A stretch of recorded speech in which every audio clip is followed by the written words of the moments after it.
communities and involving schools. That is the only way being proposed. Over the last Parliament, the government spent 95% of its money on housing benefits, not homes. We're spending more on tax credits because people are on low pay. We have to change that round, and we need big reform. We can't stay as we are. Thank you. And Yvette, please. We all know the best way to save money on welfare is to help people into work, not push people into poverty. That's what we just closed the Remploy programmes and didn't help a lot of those people who were in work get new jobs to replace them. That's what I think needs to be the priority. I've always supported things like the Future Jobs Fund, which are about providing jobs and support for people so that you could get young people into work, so that you could get people with disabilities. With housing, the cost of housing in London, but they are using it to claim that everybody's milking the system and that everybody is on the make. You know, we will and must never sign up to a campaign where vulnerable people who can't replace that income from any other source through work are then having that money taken off them. As a result of that, and the way in which people with disabilities have been treated is absolutely disgusting and disgraceful, and we should be ashamed of it as a country, never mind anything else. The attack on benefits in the welfare system, I think we're probably all agreed on this. As a party, we founded the welfare state in 1948 because we believed in the principle that nobody should be destitute in our society, just as much as we believe everybody should have access to health care as a right. Stand for that principle. Don't allow the nastiness of Benefit Street to take over. Don't allow them to argue us into supporting the... It's done hard for us, and what I think is part of what's happened, we've obviously had the aftermath of the referendum and the shadow of the referendum, but also when you have a long period of falling living standards, it's then fertile ground for nationalism. We've seen that in Scotland and in England. So one of the things we have to argue for in Scotland is the basic principles of solidarity that the Labour movement has always believed in, which is we should care just as much about children growing up in poverty in Lanarkshire as in Leeds, about people who are being exploited in the workplace in Aberdeen or in Bethnal Green, that people care about most in Scotland, and not just within England, but to different parts of England, different regions, different cities, different towns and different communities in England as well. So I think that it is possible for us to maintain our support for our strong universal values, but also have greater devolution so that different parts of the country can champion the things that they care about most. In the end, we're still stronger together than we are if we leave people to sink or swim alone. They've not been able to see a party they can relate to anymore. They've seen a Westminster elite that doesn't look like it's in touch with their lives. And this is the thing that we have to get right. We have to start by answering that question, what is Labour for? My answer is to help everybody get on in life. That should be our answer. In England, indeed, we put on 1 million votes in the general election in England. Why did we lose in Scotland? A combination of things. One was the anti-austerity message being offered by the SNP, even though their own economic strategy is, how should I put it, questionable. But we also lost, I think, because we got involved in the Better Together campaign jointly with the Tories rather than putting forward a simple, clear Labour tradition message in Scotland. Remember, Scotland, the home of Red Clydeside, Scotland, the home of the ILP, Scotland, the home of the founder of the Labour Party. There's a huge radical tradition there we could have used and should indeed be very proud of. The last point I'd make is this. We live in, I think we need to go a bit further and a bit more thoughtfully about this, and in opposition set up a constitutional convention to work out what we do for the future about identity, representational politics, and indeed the structure of our own party. That we are a part. And then there's been talk of having, an independent Scottish Labour Party. That's not what I want. I want a united kingdom and a united Labour Party. We've got to have more devolution, but never forget that we are stronger together, and they are nationalists, not socialists. I think the world we're in now is incredibly uncertain. I mean, the events we've seen in the first 15 years of this decade, who could possibly have predicted those events in the 1990s? And in that context, I don't believe we as a country can take a step into the unknown. I was in New York for the Nuclear Non-Proliferation Treaty Review Conference. The 5 declared nuclear weapon states, Britain, France, Russia, China and the USA, all stood up and claimed they needed their weapons for their own security. 189 other countries stood up and said, we don't have nuclear weapons, we don't want them, we don't need them, they don't make us more secure. Who got the greatest applause at that conference? Abdul Minty, on behalf of South Africa, who said, we gave up our weapons to improve our security and spend our resources on something much more useful. I will absolutely oppose the replacement of the Trident nuclear weapon. Trident renewal. Shame, some people say, and there will be big differences in our party on this, but I have to tell you how it is. I think we need to renew our continuing... A unilateralist, I would like to see us globally reduce our nuclear weapons, but I think we should do so as part of a negotiated process that we are part of, urging other countries to do so too. In the absence of that global disarmament, I think we should renew Trident. And Sorry? that question goes back to Joe.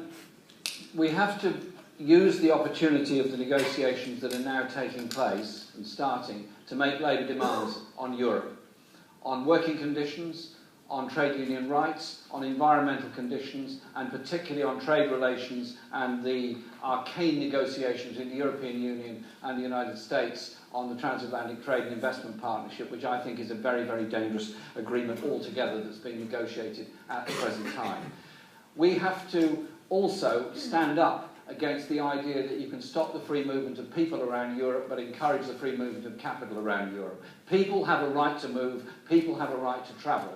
And I think this narrative of attacking everyone from Eastern Europe who comes here can, of course, be reversed. They could start attacking every British person that decides to go and live in Spain or France or anywhere else. We have to be proud of the fact that we want international movements and international solidarity and decency all across the continent. Bold, positive case for why we want to remain part of the European Union. We are an internationalist party. You know, our values have never stopped at our borders, and we understand that it is in our national interest to work with others to achieve our common goals. It's vital for jobs, it's vital for the social protections, it's vital for tackling the biggest issue of our times, which is climate change. It's essential to helping us trade with huge areas that are developing around the world. We need a distinctive Labour Yes campaign. Isn't it brilliant that Alan to win again? We've got to go out early, positive and strong, and that's what I do as Labour leader. Reforming Europe before the referendum, during the referendum and after the referendum. We should have a positive vision of Europe based around jobs and growth and support for employment rights all across Europe and make that part of our campaign. But that's alongside our argument for being part of Europe in the first place. We have two big arguments for being in Europe. The first is it was part of the grand project for peace. Do the candidates believe that the party has become disconnected from working class voters? If so, how would they re-establish this connection? Yes, I do. I think one of the mistakes that we made in the last government was we were, I believe, too cavalier about the consequences of globalisation. You know, it opened up huge opportunities for some people and left far too many behind. I represent a predominantly working class seat in Leicester, and I've seen the real anger and concern myself for people who, you know, they've lost their jobs from the textile industries in years gone by. The new jobs are there that aren't paying the decent salary and wages that they want and need. So we have to change that. We have to be a party that speaks for working people, that understand. Jobs, low-paid jobs, are falling further and further behind. We've seen widening inequalities across the country, particularly across the labour market. And also, you know, there's something got to be done about that. So that's why we were right to talk in the election about dealing with some of the zero-hours contracts, the exploitative zero-hours contracts. We've got to carry on doing that. But we've also got to say, well, where are the new jobs going to come from? Where are the higher-paid jobs going to come from? Where are the vocational skills going to come from? The apprenticeships going to come from? To get those jobs and those job opportunities and the ambitions and the aspirations for working-class families to be able to get on in life for their future low pay and jobs as well. And that's why we have to tackle that kind of exploitation, the agencies that were only recruited from abroad, and the exploitation of the labour market, make that exploitation a crime so that we can stand up for all of our communities. You've got to chase, quote, aspirational voters over here as if working class people don't have aspiration and only speak to some voters. Labour wins when it speaks for everybody. And the trouble is, there are some voters who think we don't understand what their lives are like, that we were on the doorstep avoid their eyes if they start talking about immigration or their concerns about benefits. We've got to have Labour answers to these things. But more than that, we've got to answer the bigger worries that they have. You know, when we talked about home ownership at the beginning, it is working class people who've lost the dream of home ownership. We've got to be the party that gives that back to them. And it is working class people who worry about where their kids will work, working class families up and down the country. We should be the party of working class aspiration, to use that word. And that is where we win again. Not when we choose one group of voters above another, but when Labour speaks for everyone. The organised working class. The idea that you could get into Parliament groups of MPs who could represent trade unionists and ordinary workers all over the country. There are still 6 million people who are members of trade unions. Many young people are joining unions for the first time who've not had a family tradition of being in the unions because of the period since Margaret Thatcher. We need to be proud of our links with the trade unions, not treat them as an embarrassing uncle that we don't like to talk about except when we meet them at Christmas time. Secondly, we need to, and I agree with Andy on this point, look at the issue of aspirations, look at the issue of discrimination, and look at the way in which our school system works. Why is it so much easier for students from private education to get into good universities than it is from those from state comprehensive schools? That's got to stop. Why is it that there is so much discrimination against working class people, against people with different accents in trying to get jobs, in trying to move on their way through? Why is there a looking down on vocational qualifications and the skills that go with it? As a society, we rely on professors, philosophers, lawyers. We also rely on plumbers, electricians, and road sweepers and postal deliverers. Let's bring a cohesion to our lives and respect to our lives. You use the lectern, and that way, oh, there is a clock here. I thought we were going to avoid the clock being on. No. Never avoid the clock. First of all, thank you very much for inviting us to this hustings this morning here in Stevenage. It's absolutely brilliant. And the whole radical tradition of East Anglia and what goes with it has got to be understood. I'll be at Burston later in the year, and also that whole tradition of organised farm workers and those people that stood up against injustice and stood up for a different life. And I think we should always be proud of the traditions we come from as a party.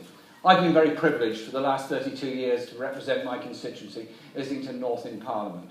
I love doing it. My job is to represent the people, but it's also to take up causes and represent other issues as well. Peace, international human rights, justice, anti-poverty campaigns in our own society. As a party, I've been in the party since the age of 16. I love the party. I sometimes get very angry with the party. Sometimes I don't quite hate the party, but I disagree with it. And sometimes the party disagrees with me. But that's life. That's okay.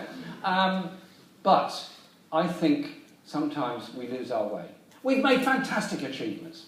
The National Health Service, the Welfare State, Council Housing, the Equality Act, the Human Rights Act. We've made fantastic achievements. But too often, we've been a bit frightened of powerful commercial interests on Wall Street, not anywhere else. And who's paying for it? The poorest in Britain, the poorest all across Europe, and the people of Greece are paying for it the hardest and the harshest at the present time.